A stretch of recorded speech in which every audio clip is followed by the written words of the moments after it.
Magandang araw mga repa, gagawa na naman tayo ng video. So, tong video na to is about to sa female gaze. Yung female gaze na yan yan yung titig na binibigay nila sa target nilang lalaki. Lahat ng babae ginagawa yan, lalo na sa trabaho. Lalo na kung bagong pasok pa lang yung babae dun sa trabaho or unang klase nyo sa school, college, or high school. Nag-i-scan na yan lahat ng mga babae kung sino yung may itsura talaga. Now, sa high school at college, syempre, wala pa namang gaanong may katawan dyan, di ba? Kaya nga, sinasabi ko sa inyo is, yung face talaga ang pinakauna. Mapasa nyo yung looks threshold. Kasi sa high school, wala naman nag-gym dyan gaano eh. Tsaka kahit mag-gym yan, dahil tumatangkad pa yung lalaki, is mahirap din talaga mag-buff. Dahil sa puberty nga, yung growth spurt. So, yan talaga yon na ini-scan nila yan. Tapos, tinitingnan nila yung bawat detalye, pinag-aaralan nila yung target nila. Parang seduction din yan eh, parang ganun. Now, meron din ako napanood dun sa kay Cousin Tito na wala daw game, cold approach, tsaka yung uh, choosing signals. Ang pinopromote niya is seduction. Nako, na-debunk na rin to sa Blackpill na hindi naman din talaga ubra yung seduction kung wala kang participant. So, parang walang sense yung sinasabi niya seduction kasi kailangan sexually attracted na talaga yung babae sa itsura mo mismo, either katawan man yan or mukha, which is looks pa rin naman talaga yan. Kasi aminin man natin, konti lang naman talaga ang may super pogi na face or talagang tinatawag nating heteronormy. So usually naman din talaga average looking lang din yung makikita mo sa pang-araw-araw. Tapos babawiin na lang sa katawan yung frame. So, pero may maging pa rin tayo na tinatawag, which is yun nga, kahit na average looking is mapasa mo yung looks threshold. Ibig sabihin na mag mo yung ibang mga lalaki dun sa perimeter ng babae. Usually ganun kasi yung ano yung nangyayari. Kaya sa Blackpill is mas talagang priority yung face talaga. Which is totoo naman din talaga. Kasi yan yung tinitingnan mo kahit ngayon titirahin mong babae, yung mukha yung titingnan mo eh. Minsan nga, pagka sexy yung ano, sa akin lang to perception ko. Kuwari, nasisexyan ako doon sa babae, tapos sabay yung mukha, talo, parang nakakawalang gana. Siguro titigasan ka, papatusin mo. Kung ibabato niya yung sarili niya sa'yo, ibibigay yung mismong pose niya sa'yo ng madali. Papatusin ko yun. Papatusin mo. Kahit kayo, kahit lalo na yung mga 80% na undesirable, unattractive. Papatusin nila yun. Pero kung gagawa ka ng effort, tsaka investment, hindi mo gagawin yun kasi nga talo nga sa mukha eh. Kaya nga may babae na nagsisimp tsaka gumagawa ng paraan para makuha nila yung lalaki na gusto nila kasi nga below sila sa itsura, 'di ba? So yun lang rationale dun. Oh, papatusin mo rin naman talaga yun, yung sexy na babae, natalo yung muka, pero kung gagawan mo ng effort, common sense to gagawan mo ng effort, hindi mo gagawa ng effort yun. Kaya nga dun sa 'di ba yung mga sub 5, yan lang naman talaga yung parang binabato nila yung sarili nila eh sa mga may itsura kasi nga minimal effort, minimal investment lang talaga mangyayari dyan. Now, pag-usapan natin yung female gaze na yan. Kasi yung female gaze na yan is yan yung tingin na binibigay nila sa select na target nila. Yung tingin na yan is may last yan. Parang sa titig pa lang ng babae, sinuubaran na niya yung lalaki. At ini-imagine na niya yun na nakakasiping na niya. Or nag-sex na sila.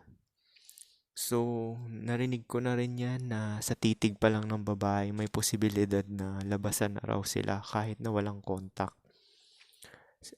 Base sa obserbasyon ko is posible yan. Posible. Totoo na pwede kang mag-orgasm or labasan na dahil lang sa titig lang. Kaya ganun sila tumingin sa target nila. na parang malagkit yung titig. Yan yung female gaze na sinasabi nila na ah, may lust kasi yan eh. So parang pwede silang labasan dyan. Sa lalaki rin, experience ko rin yun eh. Kunwari, excited ka, di ba? Mag-check-in kayo.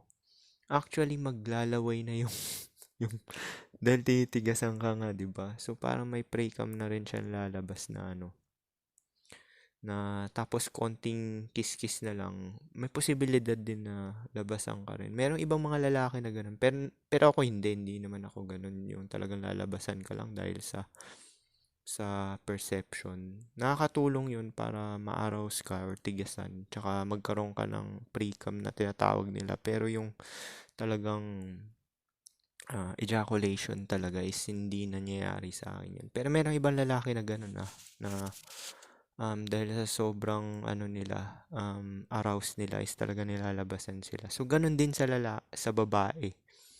Yung tingin nila dun sa lalaki na yun, nakalock in target dun sa lalaki na yun. Yun yung tinatawag nilang female gaze na tinatawag nila. Naglalas sila. Now, kaya nga pinapriority sa black pill ang looks is kasi yan yung mga choosing signals. Di ba sabi nila seduction daw? Naku, hindi uubra yan. Di ba sabi nga ni Robert Greene, di ba? Kailangan para maging successful na seducer ka, meron kang participant, which is yung maseseduce mo. Paano mo maseseduce yan kung hindi siya attracted sa'yo, hindi nakikipag-participate. Di ba? Common sense lang yun. Tsaka babae ang ano. Ito rin ang proof na ito di ba? Bakit yung mga matatandang babae nakikipag-ons sa mga batang lalaki? Oh, habol ba nila yung status ng batang lalaki? Kuwari, 21 pa lang, which is na-experience ko rin yun nung kabataan ko. O 21 pa lang, may pera ba yan? Meron ba stable na trabaho yan? Wala naman, di ba? Meron pa nga 19 college pa lang nakikipag-ons yung matandang babae, which is 25, 27. Sabihin na natin mga ganong edad na ano. Kasi nga, dinidesire nila yung lalaki na yun. Which is hindi naman din talaga sila magkakamali Kasi yan genetic ng lalaki na yan na talagang dinidesire nila is parang alpha. Alpha yung tawag nila, di ba? Which is superior genetic. Which is totoo naman din talaga. Na-ask ko na yung mga exes ko niyan kung sino yung magaling sa kama na lahat na ng mga na-encounter nila. Tsaka sino mahaba. Although yung sa akin hindi mataba, pero mahaba yung sa akin. So, yun yung sinasabi nila lahat. Ewan ko kung nagsisinungaling sila. Pero, yung na-divergenize ako dati ng 21, ako daw matagal. Ang tagal ko raw labasan. Kaya hindi siya maniniwala na virgin ako nun. So, ganun nga. Yung babae, pag namimili sila ng target nila, alam na nila yung capacity nung lalaki na yun. Kasi, pinag-aralan na nila yan, inobserbahan nila. Kahit sa bar pa yan Bakit ako pinili nung 27 na anyos na babae na yun? Malamang. Siyempre, dahil sa looks mo. Siyempre, yung looks ng tao ang determinant ng health, which is reproductive health. So, kung okay yung looks mo, tsaka physically fit ka, is makakapag-perform ka dun sa sexual part na sinasabi natin. Na tatagal ka sa kama, tayong-tayo yan, tsaka yung bayo mo talaga malakas. Which is, hindi ito kabastusan reproductive health to ng lalaki. Kasi makikita talaga sa looks yan. Yan kasi yung inaano, wala ko naman sa looks yan wala naman sa performance. Putya, kung mataba ka, matagal ka titigasan, promise. Mataba nga ang babae, matagal din mabuntis Kaya nga pagka, di ba yung matatabang babae, matagal mabuntis yan kasi nga yung hormone nila fuck up na dahil sa fats nila, sa katabaan nila. So, may part na yung insulin doon, pero ibang usapan na yun. So, ganon din yan nakikita talaga sa looks yung overall personality, yung confidence ng tao, yung health, particular na yung health, pati yung reproductive health, hindi papalya yan. Kaya tama yung mga pinipili ng babae. Wala talaga silang maling pinipili na sinasabi nila. Oh, nagkamali ako ng pili. Fuckboy yung napili ko. Ano fuckboy? Pinili mo talaga yun dahil sexually dinidesire mo. Eh ngayon nga, 'di ba? Nagtatrabaho na yung mga babae. Wala na, 'di ba? Halos game over na. Kaya nga dumadami single mother dahil sa ons yan. Yung culture ng western is nandyan na rin yan sa Pilipinas. Marami na rin babae na nakikipag-ons. Naobserbahan ko rin to dun sa mga babae na naka-ons ko eh. O meron sila naging boyfriend ng ilang buwan lang, 3 months ganyan. Pero nakikipag-ons din sila talaga. Meron nga akong kaklase dati na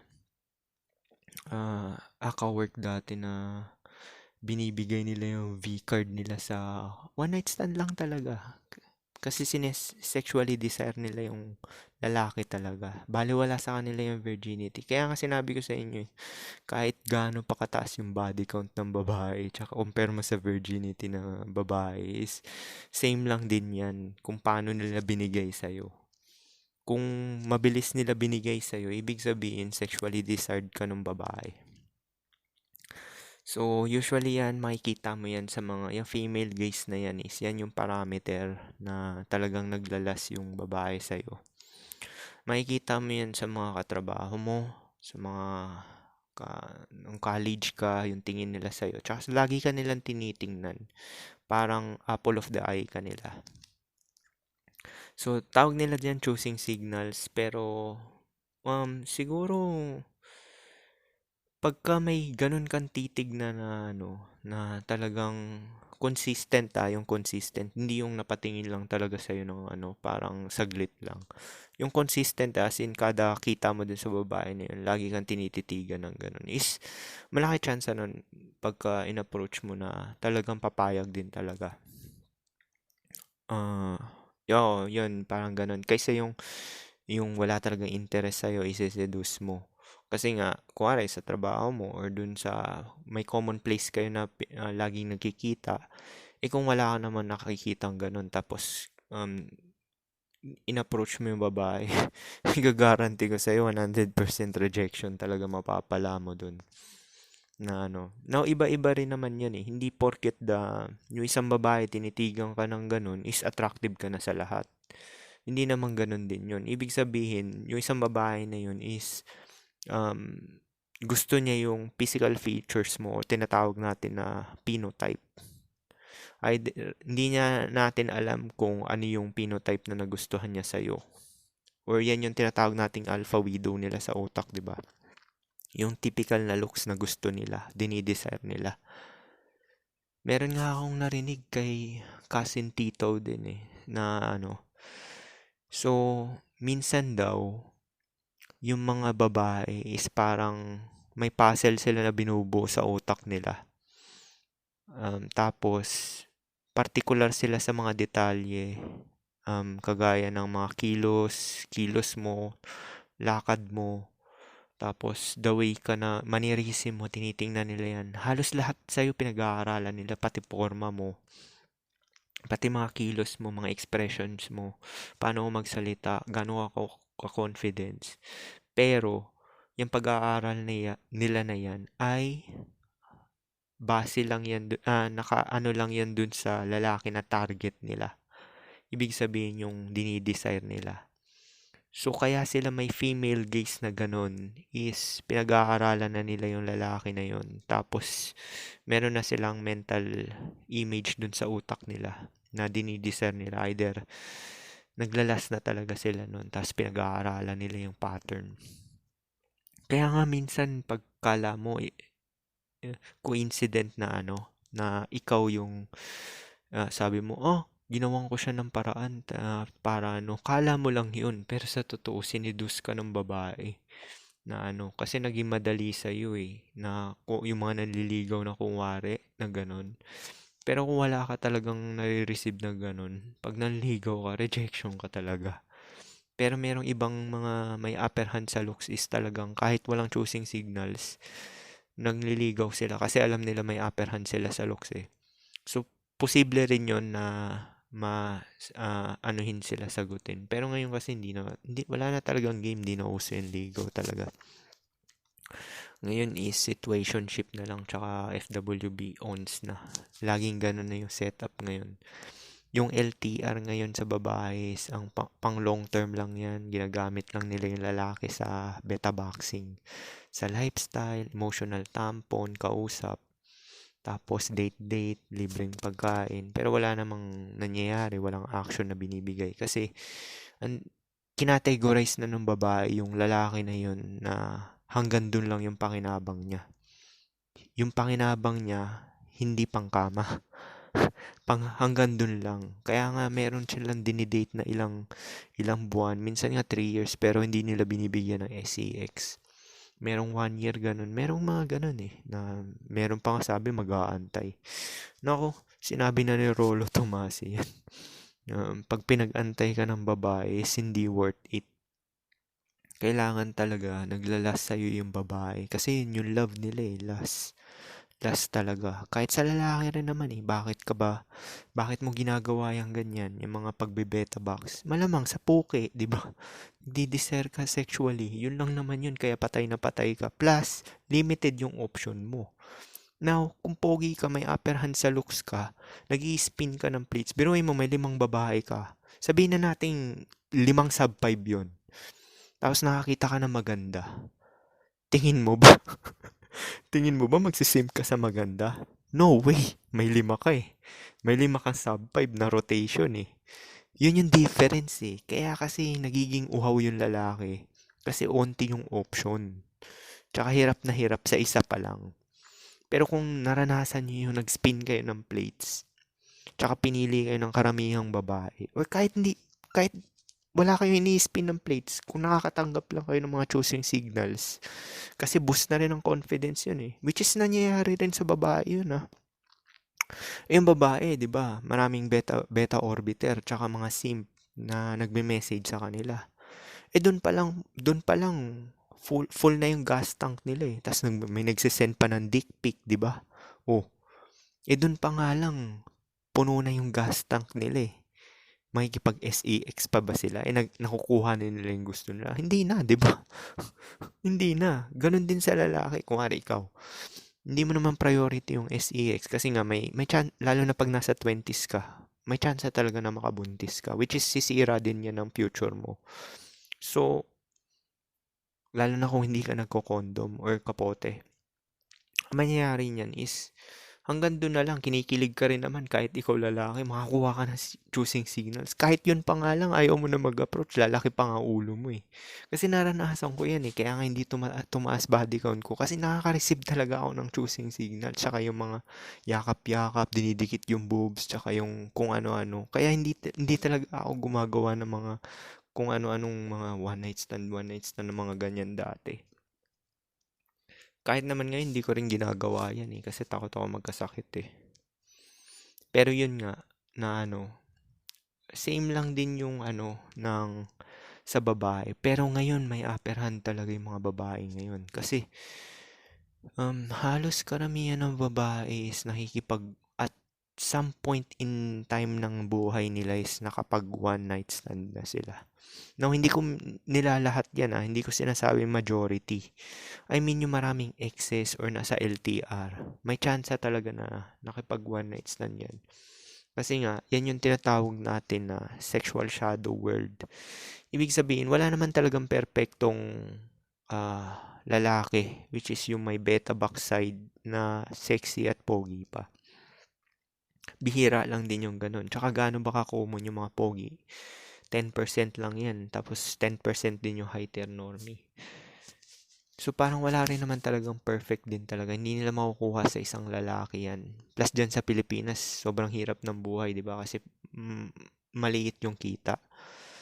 So talagang magsisettle din sila dun sa mga average looking na nakayanan nila. Pero ngayon, bihira na lang din yan ngayon kasi nagtatrabaho na nga sila. Actually, marami na single na babae rin. Dumadami na rin sila eh.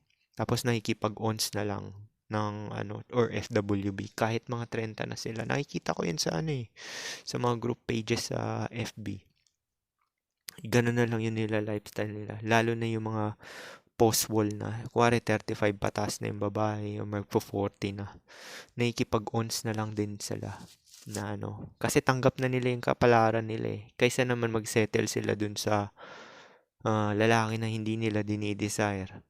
Tapos araw-araw nila makikita, 'di ba? Parang wag na lang, 'di ba?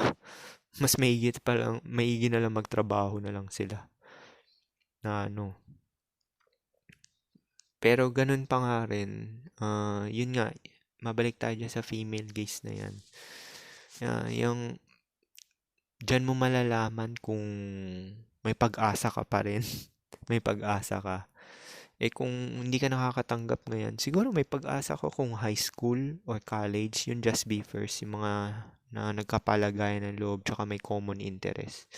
Which is artificial yan. Yan yung tinatawag ni Rom Wills na mask. Ibig sabihin, nagustuhan ka ng babae dahil sa status mo, money. Which is artificial or sinasabi natin na social construct. Kasi pag wala yan, wala yung nagustuhan niya sa'yo is talagang, ano, ayaw na nung babae sa'yo. Kaya nga, sinasabi ko sa inyo yan, 3 strikes rule, tsaka wag kayo mag-lead ng wallet. Yung minimal investment, tsaka minimal effort lang talaga gagawin nyo. Kuwari, nagkita kayo sa mall. Actually, hindi na rin uso yung kita sa mall. Pinapapunta na lang talaga sa bahay ng lalaki. Which is uso yan dito sa West. Ganun na ginagawa ngayon. Ako, advantage ko yan kasi solo ako dito eh. Na ano eh. So, kung may gusto kong katrabaho dyan or kung sino pa mang sa ibang department, pwede mong gawa ng paraan tapos papuntahin mo lang dito. Uso yan ano, kaso pahirapan nga kasi nga mataas ang standard ngayon ng babae kasi kailangan top notch yung itsura mo talaga. Pati physically kasi kailangan din nila ng fuckable na katawan. Kaya pala marami ring mga lalaki na average looking na nagji-gym. Talaga nagpapalaki ng katawan kasi gusto rin yan ng babae.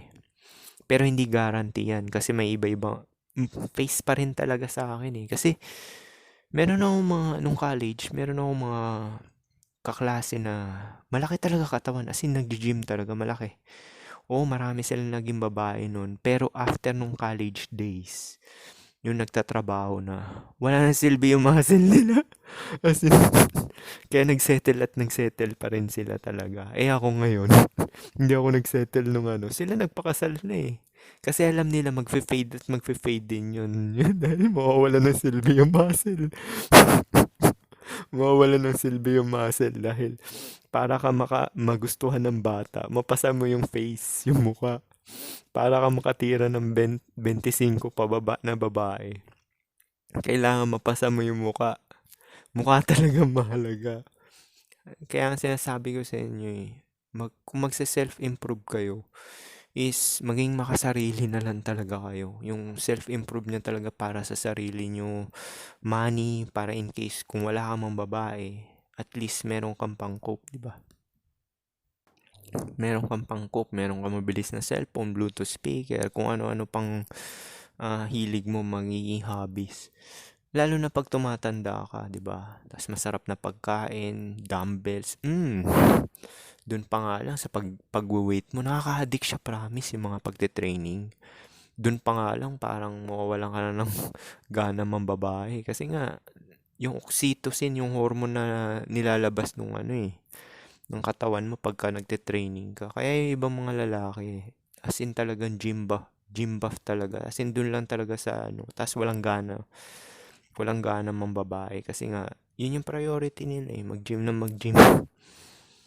Pero yung iba talaga mga lalaki dahil alam na nga na ganyan, is sooner or later magiging saturated na rin yung body na yan eh. Mawawala na rin ng silbi yan, mukha pa rin talaga eh.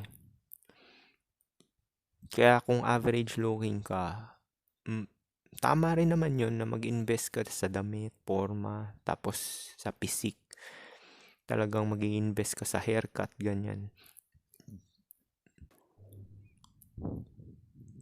Basta maging presentable, malinis, yun lang. Tapos yung pinaka best physical shape nyo, which is iba-iba naman genetic natin dahil nga ano, Kahit anong gym mo dyan ng todo, wala naman difference yan. Kung yung maximum na bulk na talaga ng katawan mo, hanggang dun na lang talaga. Dahil nga sa genetic mo. Kaya nga meron akong video dyan eh, ima-maximize mo yung genetic potential mo eh. Pati yung stretching na nilapag ko na video, promise effective yun hanggang 25. Kuwari gusto mong tumangkad ng 1 inch. Kasi straight nun yung spine mo, tsaka yung mababump pa onti yung mga buto-buto mo may stretch pa kahit pa paano. Tatangkad ka pa ng 1 inch yan. Ginagawa ko nga din yung mewing. Yung mewing, totoo rin yan. Gumanda yung orbital ko sa may right. Kasi 'di ba nga yung face ko 'di ba parang asymmetric siya. So yung mewing tsaka jaw exercises na ginagawa ko rin yan. Yung nilapag ko dati, consistent ko ginagawa yan hanggang ngayon. Kaya kung makikita nyo yung face ko ngayon, mas okay na siya tingnan. Tapos medyo kumapal na rin yung buhok ko dahil sa collagen powder tsaka vitamin C. Tsaka tinaasan ko yung protein intake. Undernourished pala ako kaya nalalagas yung buhok ko dati. Pero ngayon, nung tinaasan ko yung protein intake ko, less na yung nalalagas sa buhok ko. So malaking tulong din talaga ng self-improvement kasi parang overall yan eh. Tapos yung hindi na gaano masakit katawan mo pag nag-exercise ka, tapos ang dami mong energy. Kahit yung ginagawa kong 20 minutes na training eh. As in parang cardio na rin siya kasi tuloy-tuloy yan na 20 minutes eh. So parang napapump din yung heart mo na mabilis nun. So na-experience ko yan, naglakad ako ng stiff incline yung parang pahalang na uphill tawag yon yung uphill. Di ako hinihingal kasi parang cardio na rin yung 20 minutes na tuloy-tuloy. Walang rest yun eh. So yan nga, kailangan kung mag-a-approach ka ng babae is maka-receive ka ng mga ganyan, yung parang choosing signals. Or kung kumpiyansa ka talaga dahil may upper hands looks ka, numbers game mo na lang. Pwede mo i-hit lahat. Siyempre, nandun ka na sa top ng ng aesthetics eh. Di numbers game na lang gawin mo. Hindi mo na kailangan mag-antay ng choosing signals. Pero mas okay pa rin yung choosing signals kasi mas 100% na talagang gagana yun eh. So far yung mga niyaya ko na may ganun choosing signals. Hindi siya nauwi ng SEX kasi naboringan ako. Nini-stop ko pero pumapayag sila na lumabas. Kaso tahimik sila. Yun nga mali ko eh. Yun na pala yung mismong, yun na mismo yung signs na gusto ka. Yung tahimik sila. As in, kasi nasa state sila ng passive eh. Ibig sabihin ikaw yung active, di ba? Nasa passive state sila. So, mangyayari niyan, kahit iyayin mo na sila direkta sa mag-check-in or sa lugar nyo, is papayag na siya kasi nasa passive state na siya. Yan yung mali ko dati na, tangin boring naman ito, parang ang tahimik. Pero yung mga naiaya ko dati na ganun nga yun, kung kung ire-recall ko yung mga kilos ng babae na naging successful, ganun nga sila, parang mahiyain, tas tahimik. Na, which is taliwas dun sa pagkakakilala mo sa kanila. Kasi passive state sila, in trance sila eh. May tawag nga si Cousin Tito dyan eh. Sabi niya, na-hit daw sila ng alpha ASP Ghost, Alpha Showpiece, yung parang ganun, Ghost, ibig sabihin, nastang sila sa'yo mismo. Parang yung mga simp, mga beta orbiter, 'di ba? Pag nakakita na maganda, parang uhaw na uhaw, tapos hindi na nila alam yung gagawin nila, nagiging illogical na sila, emotional na. Kaya, yun, nagsisimp sila kasi nga, hindi na nila control, nasa emotional state na sila eh. Which is yun talaga dapat na ayaw mong gawing logical state yung target mo.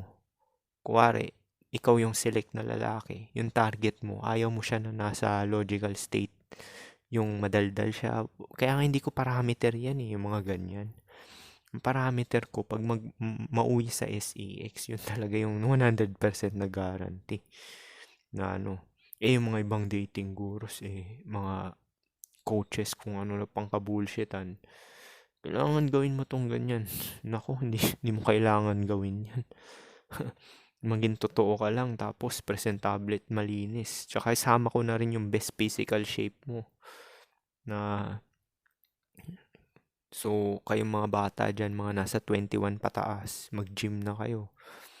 Kasi ano rin yan eh, fountain of youth din yan. May nakita na ako niyan eh, 70 years old. Parang mukhang 40 lang siya dahil nga sa gym, active talaga. Yan yung natuklasan ko na fountain of youth eh. Kaya nga ang dami nagja-gym sa western country. Dahil although sabay na rin yung pag ano doon, fuck body kasi nauuso nga yung ah, ONS tsaka FWB, diba? Dahil mga liberated na. Yun pala meaning ng liberated na tao. Ibig sabihin, sexually liberated yung perspective nila. Hindi taboo. Wala silang social stigma